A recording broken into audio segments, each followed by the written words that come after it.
दोस्तों नमस्कार। मैं नाथ सुनांचली कथा कहानी और उपन्यास के संग के साथ पुनः हाजिर हूं। दोस्तों इस समय हम लोग सुन रहे हैं भगवती चरण वर्मा की लिखी हुई कुछ श्रेष्ठ कहानियों का वाचन। इस कड़ी में आज लीजिए सुनिए भगवती चरण वर्मा की लिखी हुई एक बहुत ही प्रसिद्ध कहानी वसीयत का वाचन मेरे अर्थात नाथ सुनांचली के स्वर में। दोस्तों यह कहानी सबसे पहले मैंने तब पढ़ी थी जब मैं 12वीं में था और आज मैं आप सबके लिए इस कहानी का वाचन कर रहा हूं। तो आइए वाचन पर। जिस समय मैंने कमरे में प्रवेश किया, आचार्य चूड़ामणि मिश्र आंखें बंद किए हुए लेटे थे और उनके मुख पर एक तरह की ऐंठन थी जो मेरे लिए नितांत परिचित सी थी, क्योंकि क्रोध और पीड़ा के मिश्रण से वैसी ऐंठन उनके मुख पर अक्सर आ जाया करती थी। वह कमरा ऊपरी मंजिल पर था और वह अपने कमरे में अकेले थे। उनका नौकर बुधई मुझे उस कमरे में छोड़कर बाहर चला गया। आचार्य चूड़ामणि की गणना जीवन में सफल, संपन्न और सुखी व्यक्तियों में की जानी चाहिए, ऐसी मेरी धारणा थी। दो पुत्र लालमणि और नीलमणि। लालमणि देवरिया के स्टेट बैंक की शाखा का मैनेजर था और नीलमणि लखनऊ के सचिवालय में डिप्टी सेक्रेटरी था। 3 लड़कियां थीं, सरस्वती, सावित्री और सौदामिनी। सरस्वती के पति श्री ज्ञानेंद्र नाथ पाठक इलाहाबाद में पीडब्ल्यूडी के सुपरिटेंडेंट इंजीनियर थे। सावित्री के पति श्री जयनारायण तिवारी की सुल्तानपुर में आटे की और तेल की मिलें थीं तथा सौदामिनी के पति संजीवन पांडे सेना में कर्नल थे और मेरठ छावनी में नियुक्त थे। आचार्य चूड़ामणि का और मेरा साथ करीब 40 वर्ष पुराना था। एक ही दिन हम दोनों की हिंदू विश्वविद्यालय के दर्शन विभाग में नियुक्ति हुई थी। आचार्य चूड़ामणि रीडर बने थे और मैं लेक्चरर बना था। उनके अथक परिश्रम, अटूट निष्ठा तथा अडिग संयम का ही परिणाम था कि वे विश्व में भारतीय दर्शन के विशेषज्ञ माने जाते थे। प्रकांड पांडित्य के ग्रंथों से लेकर बीए की पाठ्य पुस्तकों तक अनेक ग्रंथों की रचना उन्होंने की थी। न जाने कितनी कमेटियों के वह सदस्य थे। हर एक विश्वविद्यालय उन्हें अपने यहाँ परीक्षक बनाकर अपने को धन्य समझता था। साथ ही बड़े कट्टर किस्म के ब्राह्मण थे वे। और तो और मेरे घर की बनी हुई चाय तक उन्होंने कभी नहीं पी। महीनों उन्हें वाराणसी से बाहर रहना होता था और तब वे सत्तू, दूध, फल तथा अपने घर की बनी हुई मटरियों या लड्डुओं से हफ्तों काम चला लेते थे।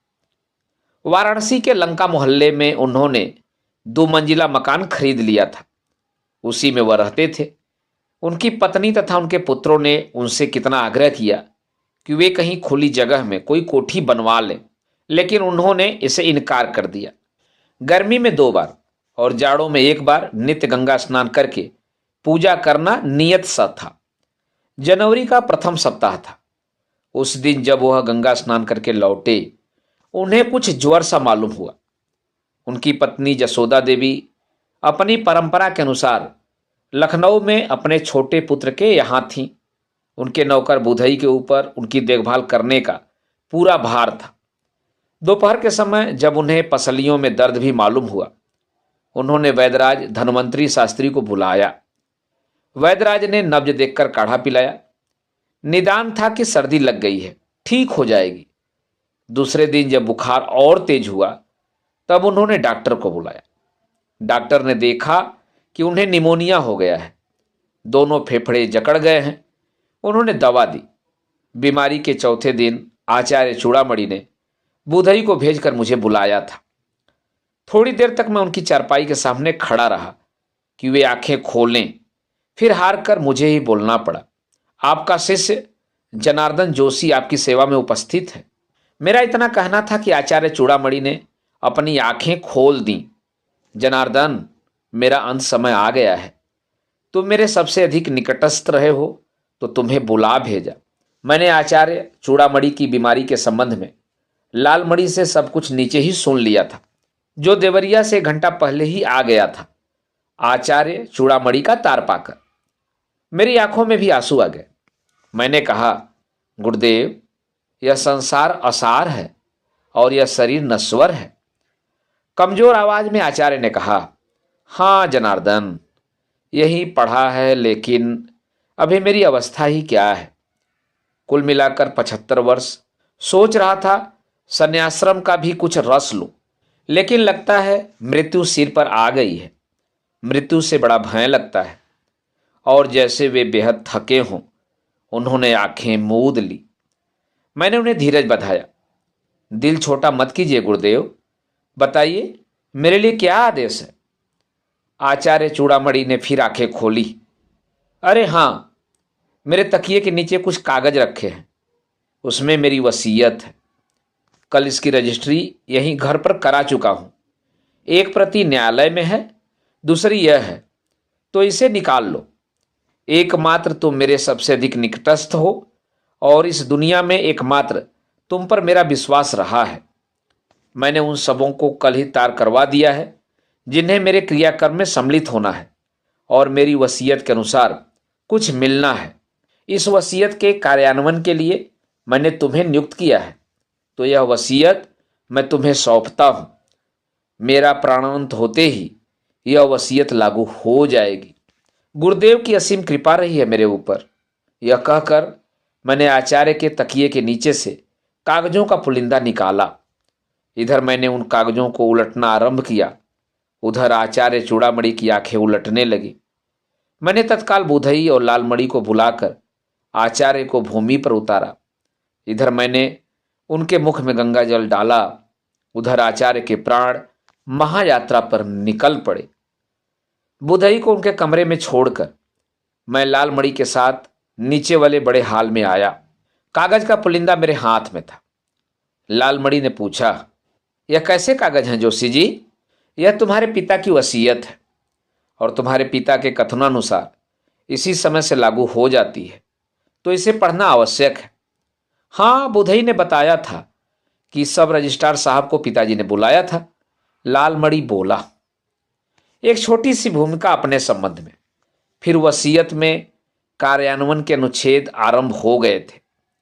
पहला अनुच्छेद इस प्रकार था, मैं चूड़ामणि मिश्र आदेश देता हूं कि मेरा अंत्येष्टि संस्कार सनातन धर्म की प्रथा से हो, और अपने अंत्येष्टि संस्कार के लिए मैंने 50,000 की रकम अपनी अलमारी में अलग निकाल रखी है, जो क्रियाकर्म का व्यय काट कर मेरा अंत्येष्टि संस्कार करने वाले को मिलेगी। मुझे खेद के साथ कहना पड़ता है कि मेरे दोनों पुत्र अधर्मी और नास्तिक हैं। वैसे मेरा अंत्येष्टि संस्कार करने का उत्तरदायित्व मेरे ज्येष्ठ पुत्र लालमणि पर है, लेकिन मेरा आदेश है कि मेरा अंत्येष्टि संस्कार वही कर सकता है जो यज्ञोपवीत धारण किए हो और जिसके सिर पर शिखा हो।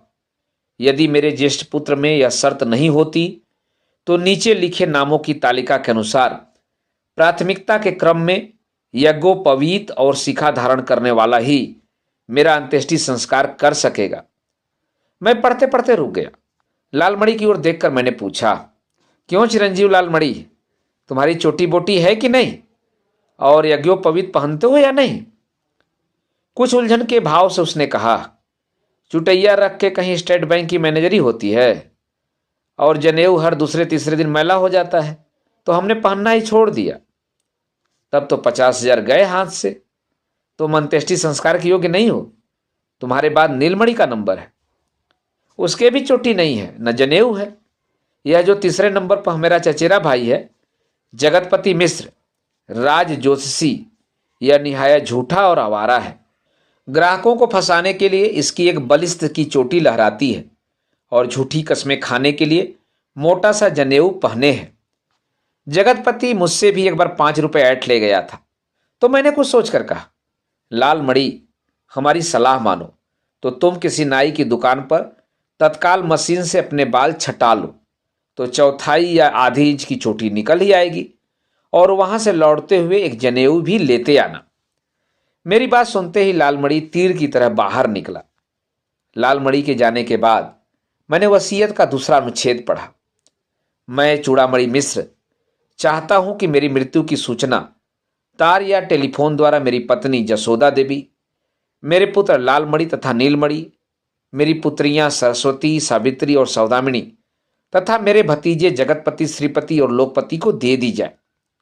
अन्य सगे संबंधियों को सूचना देने की कोई आवश्यकता नहीं है। इन समस्त कुटुंब वालों की प्रतीक्षा 12 घंटे से लेकर 24 घंटे तक की जाए। इसके बाद मणिकर्णिका घाट पर मेरे शरीर का दाह संस्कार हो।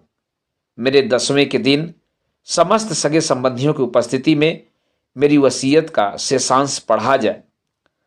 अब मुझे आचार्य चूड़ामणि मिश्र की वसीयत में दिलचस्पी आने लगी थी, लेकिन आचार्य की आज्ञा मुझे सिरोधार्य करनी थी, इसलिए वसीयत को तह कर मैंने अपनी जेब के हवाले किया।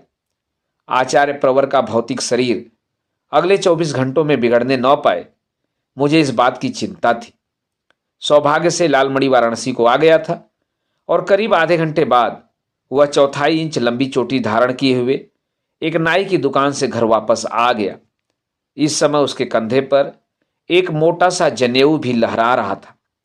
मैंने वसीयत का दूसरा अनुच्छेद उसे सुनाकर आदेश दिया कि वसीयत में बताए गए लोगों को तार या टेलीफोन के माध्यम से खबर दे, अपने चचेरे भाइयों के परिवार को भी बुला ले और एक सिल्ली बर्फ की मंगवाकर आचार्य प्रवर का शरीर उस पर रखवा दे।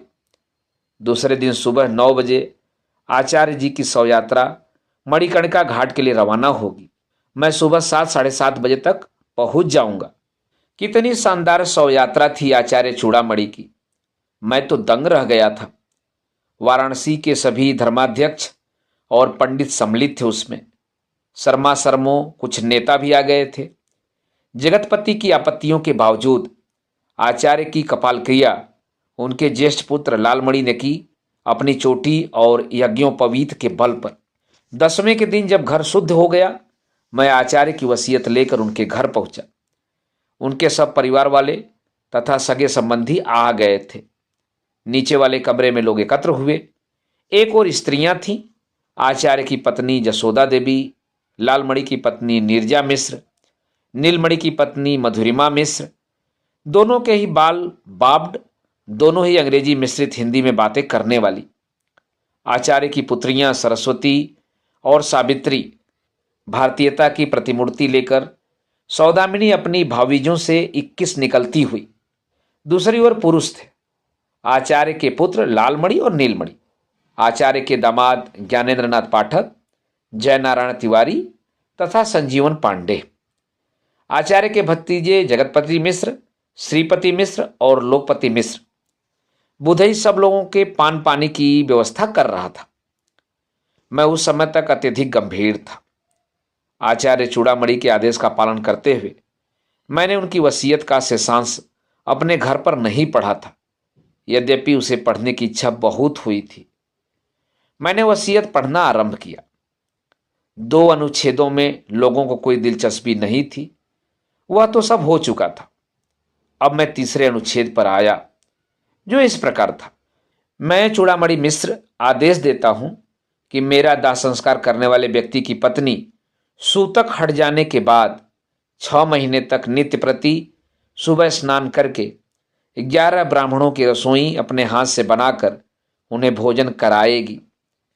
उसी समय लालमणि की पत्नी नीरजा मिश्र ने तमक कर कहा, जाड़े में सुबह स्नान करके 11 ब्राह्मणों की रसोई बनावे मेरी बला, बूढ़े की सनक पर मैं अपनी जान नहीं दे सकती। मैंने नीरजा मिश्र की बात अनसुनी करते हुए तीसरे अनुच्छेद का शेषांश पढ़ा। यदि वह स्त्री इससे इनकार करती है तो क्रमानुसार यह काम मैं दूसरी बधू और इसके बाद अपनी 3 लड़कियों के हाथ में सौंपता हूं।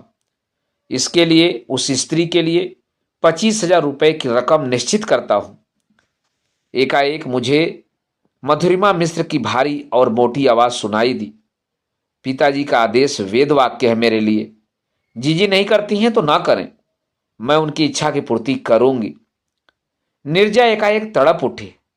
बड़ी इच्छा की पूर्ति करने वाली होती हो। जिंदगी में कभी रसोई बनाई है या अब बनाओगी? लखनऊ में बैरों से खाना बनवा कर खाती हो। मैं तो अक्सर अपने घर में रसोई खुद ही बना लिया करती हूँ। जहाँ 6-7 आदमियों की रसोई बनाती हूँ, वहाँ 11 आदमियों की रसोई बना लिया करूंगी। कुल 6 महीने की तो बात है। और नीरजा ने मुझसे पूछा, यह तो नहीं लिखा है कि गर्म पानी से स्नान न किया जाए? मुझे कहना पड़ा, यह शर्त लगाना वह भूल गए। नीरजा ने ताली बजाते हुए कहा, तो फिर मुझे यह स्वीकार है, अब आगे पढ़िए। मधुरिमा मिश्र अपनी जेठानी को कोई कड़ा उत्तर देना चाहती थी कि नीलमणि बोल उठा, ठीक है, यह अधिकार भाभी जी का है। वैसे भाभी जी का मधुरिमा पर आक्षेप अनुचित है। मधुरिमा ने 50-50 आदमियों का भोजन अकेले अपने हाथ से बनाया है। भाभी जी को अपने शब्द वापस लेने चाहिए। मैं अपने शब्द किसी हालत में वापस नहीं ले सकती, नीरजा ने चीख कर कहा। लेकिन वाह रे लालमणि, उसने उठकर कहा, मैं नीरजा के शब्द वापस लेता हूं। अब आप आगे पढ़िए। बात और आगे न बढ़े, मैंने वसीयत पढ़ना आरंभ किया। अनुच्छेद 4 इस प्रकार है। मैं चूड़ामणि मिश्र अपनी पत्नी जसोदा देवी से जीवन भर परेशान रहा। अत्यंत आलसी, चटोरी और लापरवाह स्त्री है यह। मैंने तो दाल भात और सत्तू खाकर जीवन बिता दिया, लेकिन यह हरामजादी मुझसे छिपाकर प्रायः नित्य ही रबड़ी, मलाई और मिठाई खाती है। तभी जसोदा देवी ने चिल्लाकर कहा, हाय राम, यह सब लिखा है इस बुढ़वे ने? ऐसे खबोस आदमी के मैं पल्ले पड़ गई। इसे नरक में भी जगह न मिलेगी। घर वालों को सताकर जमा जत्था इकट्ठी करता रहा, नाश हो इसका। इसी समय लालमणि और नीलमणि ने एक साथ अपनी माता को डांटा, अम्मा, पिताजी को गाली मत दो। हाँ जोशी जी, आप आगे पढ़िए। मैंने चौथे अनुच्छेद का शेषांश पढ़ा। मेरी मृत्यु के बाद इस राण को मेरे पुत्रों पर निर्भर रहना पड़ेगा, जो अपनी जोरुओं के गुलाम हैं। ये मेरी पुत्र बधुएं इसे भूखों मार देंगी और इसकी बिगड़ी हुई आदतों के कारण इसे भयानक कष्ट होगा। इसलिए मैं जसोदा के नाम 2 लाख रुपए छोड़ता हूं, जिसके ब्याज पर यह मजे में जिंदा रह सकती है। मैंने चौथा अनुच्छेद समाप्त ही किया था कि स्त्रियों के कक्ष में एक हंगामा सा खड़ा हो गया। जसोदा देवी हाय लालमन के पिता कहकर धड़ाम से जमीन पर लेट गईं और अन्य स्त्रियों ने उन्हें घेर लिया। 10 सेकंड बाद ही उन्होंने रोना प्रारंभ कर दिया। तुम तो स्वर्ग चले गए लालमन के पिता, हमें इस नरक में छोड़ गए। हमें क्षमा करो, जो हमारे अनजाने में हमसे अपराध हो गया है। हाय लालमन के पिता। और उन्होंने अपनी छाती पीटना आरंभ कर दिया। मैंने समस्त साहस बटोरकर कड़े स्वर में कहा, यह सब कारण बाद में कीजिएगा, अभी तो वसीयत पढ़ी जा रही है। और जसोदा देवी की पुत्रियों ने उन्हें जबरदस्ती चुप कराया। मैंने अब 5वां अनुच्छेद पढ़ना आरंभ किया। मैं चूड़ामणि मिश्र अपनी पुत्री सरस्वती के पति ज्ञानेंद्र नाथ पाठक से अत्यधिक खिन्न हूं। 1 हफ्ता पहले मैंने यह खबर पढ़ी थी कि ज्ञानेंद्र नाथ पाठक के विरुद्ध 5 लाख रुपए गबन की इंक्वायरी की मांग उठाई गई है असेंबली में। इसका अर्थ यह है कि ज्ञानेंद्र पाठक बेईमान और रिश्वतखोर है। ज्ञानेंद्र नाथ पाठक की ओर सब लोगों की निगाहें उठ गईं और सहसा ज्ञानेंद्र नाथ पाठक उठ खड़े हुए। यह बूढ़ा हमेशा का बदमिजाज और बदजबान रहा है। मरने के पहले पागल भी हो गया था।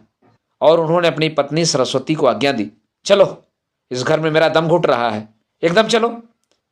सरस्वती भी उठ खड़ी हुई, लेकिन सावित्री और सौदामिनी ने सरस्वती का हाथ पकड़ लिया। पहले पूरी बात तो सुन लो। दूसरी ओर पुरुषों ने ज्ञानेंद्र नाथ पाठक का हाथ पकड़कर बैठाया। नीलमणि ने मुझसे कहा, हाँ जोशी जी, 5वां अनुच्छेद पूरा कीजिए। मैंने 5वां अनुच्छेद पूरा किया। और अगर ज्ञानेंद्र नाथ पाठक पर इंक्वायरी बैठ गई तो बहुत संभव है इसकी नौकरी जाती रहे, इसे शायद सजा भी हो जाए। इस सब में इसके पाप की कमाई भी नष्ट हो सकती है। इसलिए मैं सरस्वती के लिए 1 लाख रुपए छोड़ता हूं। कमरे में सन्नाटा छा गया।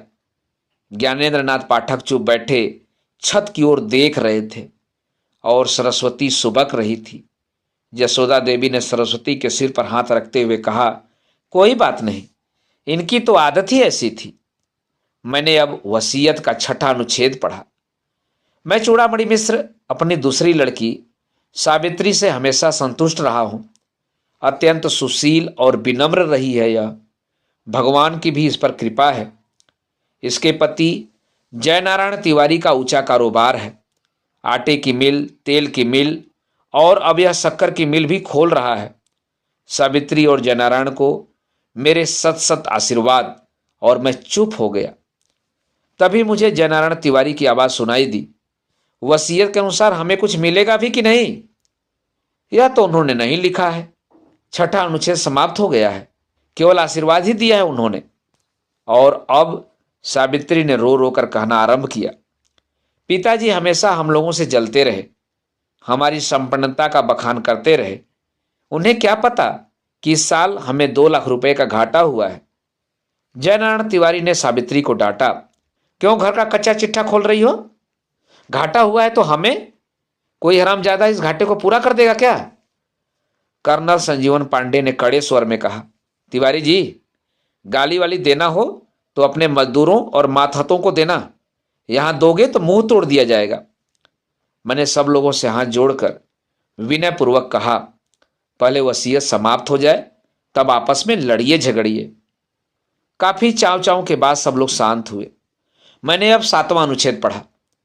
मैं चूड़ामणि मिश्र अपनी छोटी लड़की सौदामिनी का मुंह नहीं देखना चाहता। यह मेरे नाम को कलंकित कर रही है। बाल कटे हुए, अंग्रेजी में बात करती है। मुझे बताया गया है कि यह कभी कभी सिगरेट और शराब भी पी लेती है। यद्यपि मुझे इस पर विश्वास नहीं होता। मुझे पढ़ते पढ़ते रुक जाना पड़ा। सौदामिनी चीख रही थी, यह सब छोटे जीजा जी की हरकत है। वो हमेशा पिताजी के कान भरते रहे, तभी पिताजी ने मुझे कभी अपने यहां नहीं बुलाया। उसी समय मुझे सावित्री की चीख सुनाई दी, अरे उन्हें बचाओ, वह संजीवन उसकी जान ले लेगा। अब मैंने पुरुषों की गैलरी की ओर देखा और मेरी आंखों को विश्वास नहीं हुआ। कर्नल संजीवन पांडे जयनारायण तिवारी का गला पकड़े थे और कह रहे थे, क्यों बे सुअर के बच्चे, हमारे यहां आकर स्कॉच विस्की मांगता है और पीछे चुगली करता है। और जयनारायण तिवारी गोंगों की आवाज कर रहे थे। ज्ञानेंद्र नाथ पाठक और नीलमणि ने बड़ी मुश्किल से जयनारायण तिवारी को संजीवन पांडे के पंजे से छुड़ाया। मैंने कहा, आप लोगों को इस पवित्र अवसर पर इस तरह लड़ना झगड़ना शोभा नहीं देता। इससे आचार्य की दिवंगत आत्मा को क्लेश होगा।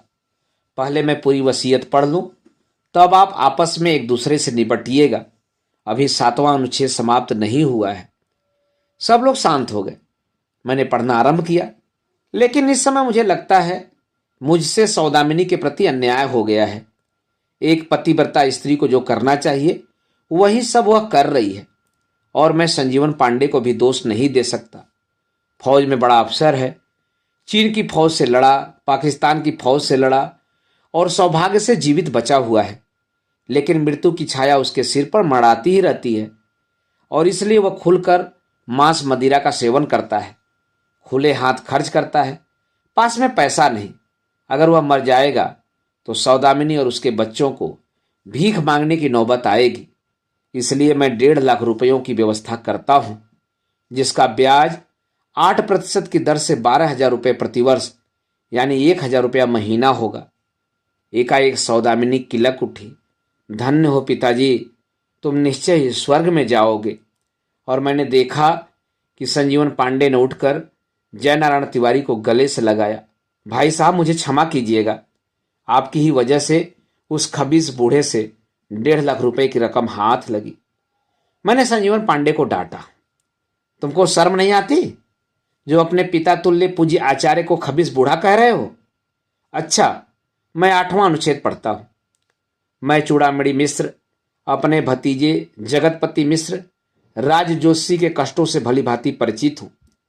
इसके पास कोई बैठक नहीं है, इसलिए ग्राहक खुद इसके यहां नहीं फंसता। इसे घूम फिर कर ग्राहकों को फंसाना पड़ता है। बावजूद अपने झूठ और आडंबर के यह अपना पैसा नहीं चला पा रहा है। अपने संकट मोचन के मकान का ऊपरी खंड मैं जगतपति मिश्र को देता हूं, 1,000 रुपयों की रकम के साथ, जिससे यह अपना एक साइन बोर्ड बनवा ले, एक टेलीफोन लगवा ले और अपने पैसे योग्य पीताम्बर आदि वस्त्र खरीद ले। जगतपति मिश्र ने कुछ हिचकिचाते हुए कहा, हमारे लिए सिर्फ इतना ही? उत्तर नीलमणि ने दिया, पहले हैसियत बना लो, फिर लखनऊ आना, वहां ज्योतिषों की बड़ी पूछ है, हम तुम्हें काफी रकम पैदा करा देंगे। मुझे डांटना पड़ा, यह सब बातें बाद में, अभी तो वसीयत का क्रम चल रहा है। हाँ, तो 9वां अनुच्छेद इस प्रकार है। मैं चूड़ामणि मिश्र अपने भतीजे श्रीपति मिश्र से अत्यंत संतुष्ट हूं। हाई स्कूल पास होने के बाद ही वह राजनीति में आ गया और राजनीतिक नेताओं की चमचागिरी करके वह खाने पीने भर के लिए झटक लेता है। लेकिन उसे केवल इतने से संतोष नहीं कर लेना चाहिए, उसे स्वयं एमएलए या मिनिस्टर बनना चाहिए। मैं जानता हूं कि चुनाव लड़ने के लिए पूंजी की आवश्यकता है, क्योंकि एक चुनाव में 50-60 हजार रुपयों का खर्च है। मैं श्रीपति मिश्र के लिए 50 हजार रुपयों की व्यवस्था करता हूं, ताकि वह अगला चुनाव लड़ सके। अपनी मक्कारी, छल कपट और गुंडागर्दी के बल पर श्रीपति अपने प्रदेश का ही नहीं, भारतवर्ष का बहुत बड़ा नेता बन सकेगा। हर्षा तिरेक में उमड़ते हुए अपने आंसुओं को पोंछते हुए श्रीपति ने कहा, चाचा जी, आपने मेरे चरित्र पर जो लांछन लगाया है वह सरासर अपने भ्रम के कारण, लेकिन मैं आपके आदेशों का पालन करूंगा। मैंने अब 10वां अनुच्छेद पढ़ा। मैं चूड़ामणि मिश्र अपने भतीजे लोकपति मिश्र का आदर करता हूं। विनम्र, शिष्ट, अध्यावसायी और पंडित, अपने अथक परिश्रम और अपनी योग्यता के बल पर ही वह संस्कृत महाविद्यालय का प्राचार्य बन सका है। मैं अपनी समस्त पुस्तकें उसे देता हूं, जिसकी जिल्दें बनवाकर वह मेरे मकान के नीचे वाले खंड में एक अच्छा सा पुस्तकालय स्थापित कर दे। इसी मकान में वह आकर रहे भी और जसोदा की देखभाल करे। जसोदा की मृत्यु के बाद इस मकान के नीचे के खंड का स्वामी लोकपति मिश्र होगा। अगर जसोदा लोकपति के साथ न रहना चाहे तो वह अपने पुत्रों पुत्रियों के साथ या कहीं दूसरी जगह रह सकती है। ऐसी हालत में जसोदा के जीवन काल में ही इस नीचे के खंड पर लोकपति का स्वामित्व हो जाएगा।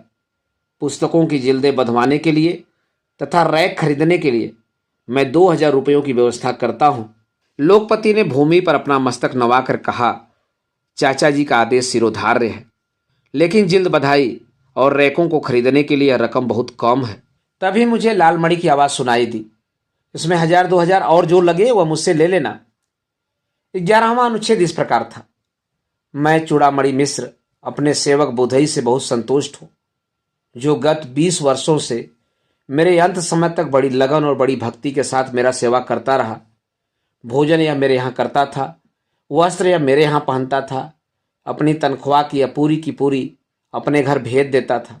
तो मैं आदेश देता हूँ कि मेरे समस्त वस्त्र सूती, रेशमी और ऊनी बुधई को दिए जाएं।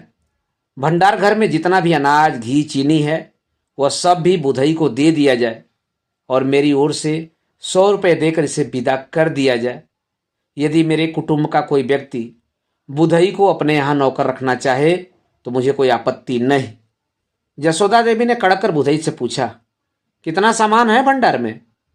बुधई ने हाथ जोड़कर कहा, 1 बोरा चावल, 1 बोरा गेहूं, 5 किलो चीनी, 1 मन गुड़, 1 टिन घी और 2 कनस्तर सत्तू है। दालें भी थोड़ी थोड़ी हैं। जसोदा देवी ने कहा, 13 के दिन जो भोज होगा यह अनाज उसमें काम आवेगा। बुधई को कैसे दिया जा सकता है? मुझे बोलना पड़ा, भोज का प्रबंध लालमणि को करना पड़ेगा, जिन्हें इन सबके लिए 50,000 रुपये की रकम मिली है। लालमणि अगर चाहें तो यह अनाज बुधई से बाजार के भाव पर खरीद लें। लालमणि ने कहा, यह सब बाद में देखा जाएगा, अब आप वसीयत का शेषांश पढ़िए।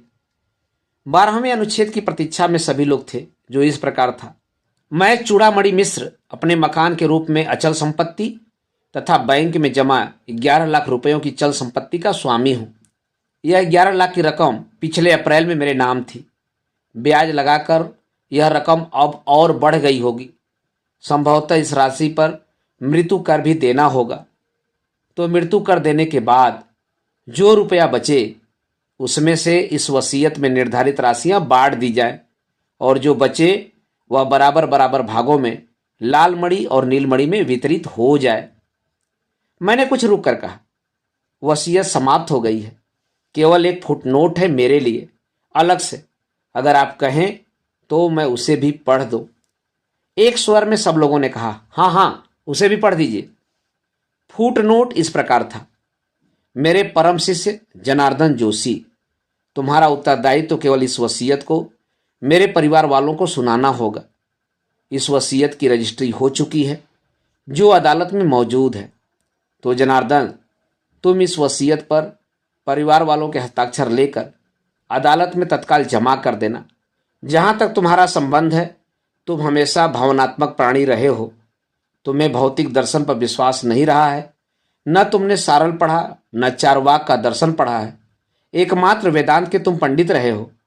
मुझे तुमसे कभी कभी ईर्ष्या होने लगती है कि कितना संतोष है तुम्हें, तुम्हारे मन में कितनी शांति है। मैं निसंकोच कहता हूँ कि तुम मेरे सबसे अधिक निकटस्थ हो।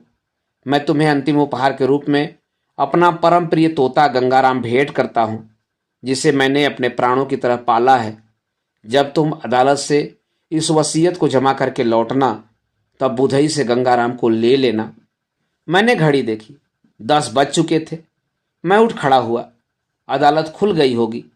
मैं पूज्य गुरुदेव की आज्ञा अनुसार यह वसीयत वहां जमा करके वापस लौटता हूं। अदालत में अधिक समय नहीं लगा। 12 बजे ही मैं लौट आया।